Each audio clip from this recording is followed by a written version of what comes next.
Do they not drive on the roads? Do their kids not go to the schools? I mean, most of them do. Do they not have the fire department? Do they not have the clean air when we can get it?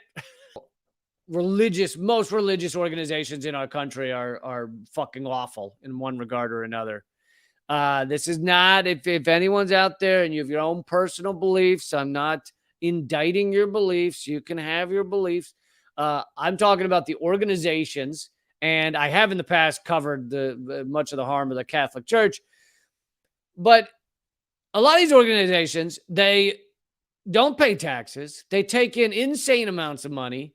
And then they often, on top of all that, don't use the money the way they tell people they're using it. So the Mormon Church, according to a whistleblower, has $100 billion clandestine hedge fund. $100 billion clandestine hedge fund that they have funded, that they have gotten by asking for donations from their members, claiming it will go to help people.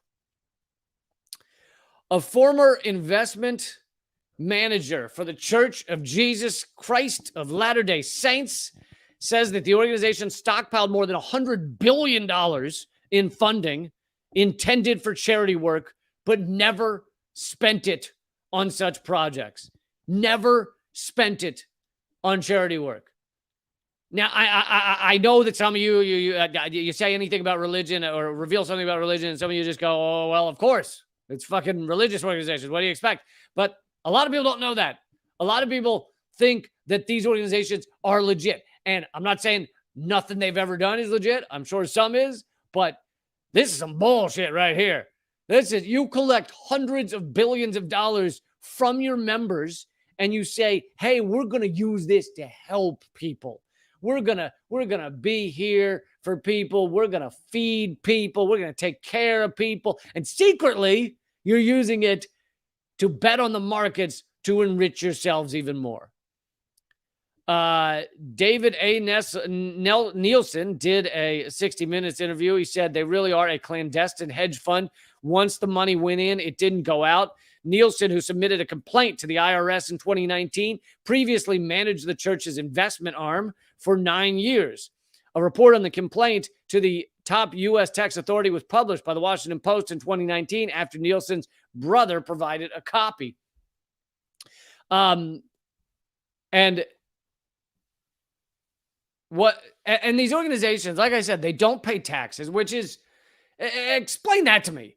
Explain why they shouldn't pay taxes if others should. Now, there's an argument to be, you can sit here and make an argument about why no one should pay taxes, but why should a religious organization take in all this money and not pay back to the country that provides them the same resources that it does for all of us? Do they not drive on the roads? Do their kids not go to the schools? I mean, most of them do. Do they not have the fire department? Do they not have the clean air when we can get it?